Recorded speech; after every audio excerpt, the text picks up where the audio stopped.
Hey everyone! In today's video, I'm gonna show you how to disable keyboard sounds on iPhone.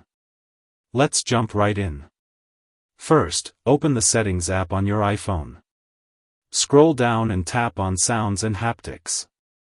Now keep scrolling until you see Keyboard Feedback. Click on it. You'll notice the sound option is turned on by default. Just tap that toggle to turn it off, and boom, no more click-clack sounds. Your keyboard is now totally silent. Super clutch. If you only want to mute the keyboard for a bit, there's a quick shortcut. Just flip the silent switch on the side of your iPhone. Flip the switch back whenever you're ready, and everything goes back to normal.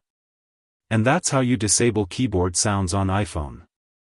If this video helped you out, don't forget to smash that like button and subscribe for more quick tips. Thanks for watching.